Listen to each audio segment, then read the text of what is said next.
Welcome back to Coach Factory, and welcome to a series we are doing on handling objections in coaching sales calls. Now, coaching sales calls aren't like selling cars. When you're selling coaching, it is coaching. You are coaching your client to make the right decision for them. Now, that right decision might be working with you, but ultimately, they're hiring you for a reason, right? They're hiring you because they have an outcome that they're after. So whether they hire you to get them there faster or not, you still have to coach them to get to the outcome. It's just the right thing to do. A good ethical coach, we're here to serve our clients and serve our prospective clients and to do the right thing, right? So ultimately, we want our clients to get to whatever it is they're after. Doesn't matter what niche you're in. If you are in fitness, they want to lose weight and get in shape. If you are in finance, they want their finances to be wherever it is that they want them to be.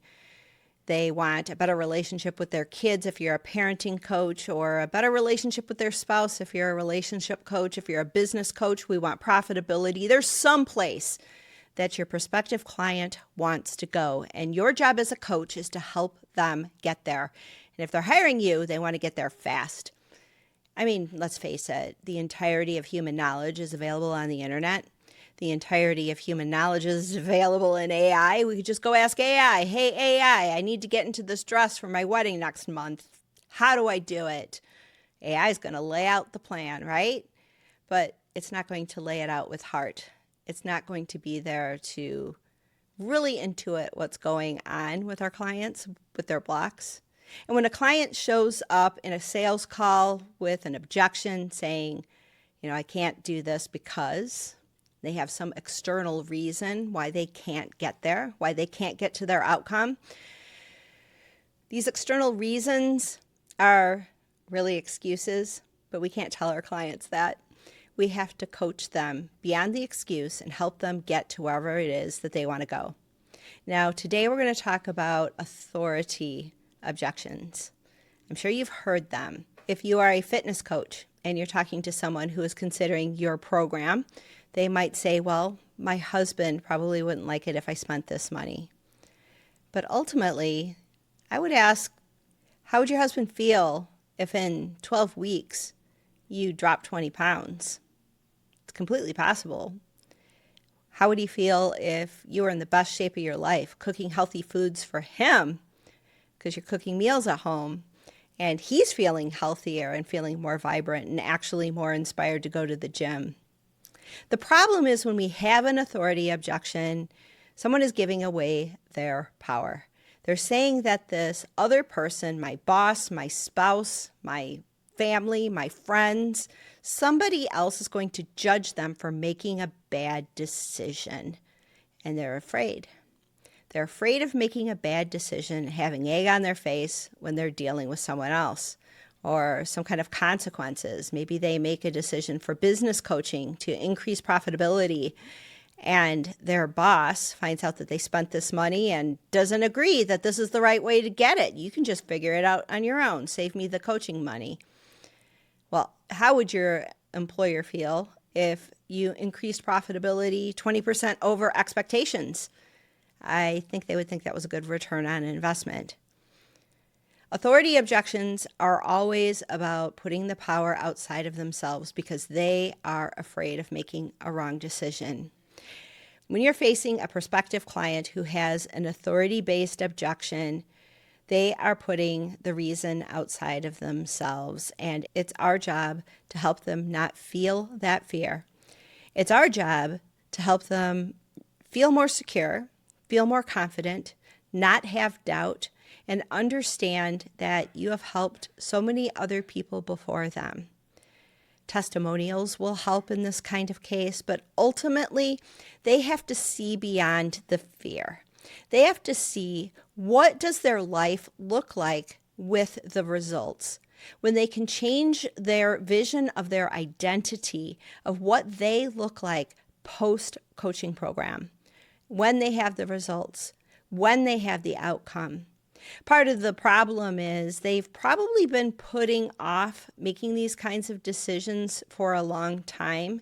They've been living with the pain of not having the outcome for so long that they have become habituated to it.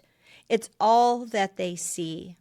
But when they can see themselves post-transformation, in their mind's eye, in their imagination, when you can help them paint that picture and they can fully see it, then they can understand that there are consequences for every decision that they make.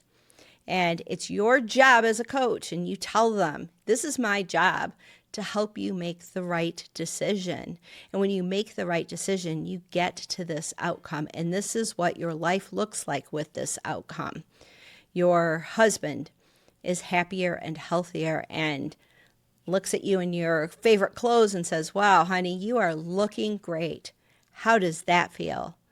Because right here, it might feel like you're going to go home and your husband's going to say, why did you spend this money on what? That fear of that type of judgment. But really, it's a fear that someone has of not following through on the decision that they're making.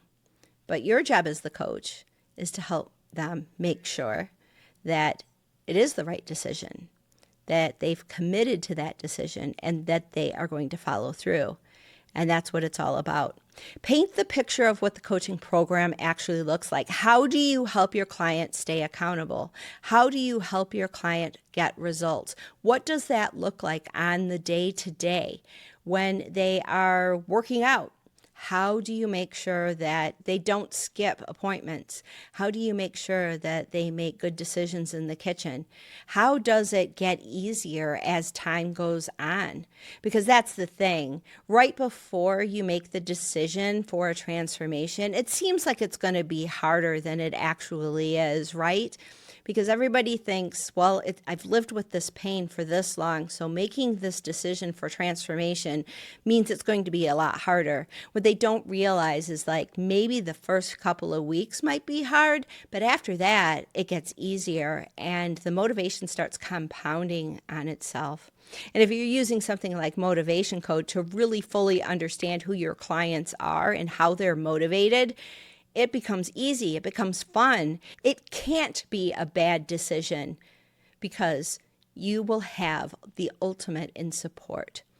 It seems like it could be a bad decision right now, but that's because you're not seeing it from the vantage point of the future, looking past and what you went through.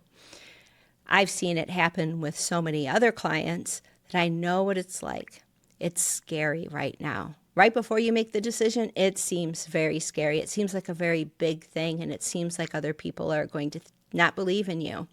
But that's just because there's a part of you that doesn't believe in yourself.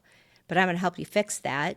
And I'm going to help you not only believe in yourself, but I'm going to help you get through the hard parts. Because all transformation can be challenging. But I'm going to be here with you every step of the way. I'm going to help you understand how you're motivated so it gets easier. And every day it gets a little easier and a little easier. And by the end of this program, you're going to look back and you're going to laugh about this conversation. When you can get there with a client, then those authority objections go away. The problem is they don't have confidence in the decision that they're making and they think other people are going to judge them for it. If you can give them confidence in the decision, and that comes with more information, it comes with a better understanding of what the process looks like. It comes with an understanding of what their life looks like, looking back over 12 weeks rather than looking at 12 weeks going forward. Just changing that perspective, giving them that different vantage point of looking at their transformation and seeing their identity differently, it's going to change everything. So this is how you handle authority objections. We have a few more videos on the channel for dealing with fit objections, like something like this isn't right for me. Dealing with objections about the money or the cost and turning that into understanding value. And then also the time objections. I just don't have time for this. So you can watch those videos as well. We'll have them in a playlist once they're all together. And if this content was helpful, we'd love your subscription. We'd love for you to give me a like and let me know down below, what kind of objections do you hear from your clients? Do they have these kinds of objections? And if you have any objections that you can't handle, let us know. We'll give you some strategies for managing them. Ultimately, this is about empowering people. It's about helping people get to those outcomes that they so richly deserve. We all deserve that, right? We all deserve to have the outcomes that we're after. Life's too short to live with our blocks. So that's what I'm here to help you do. We will see you next time on Coach Factory. Thanks for being here.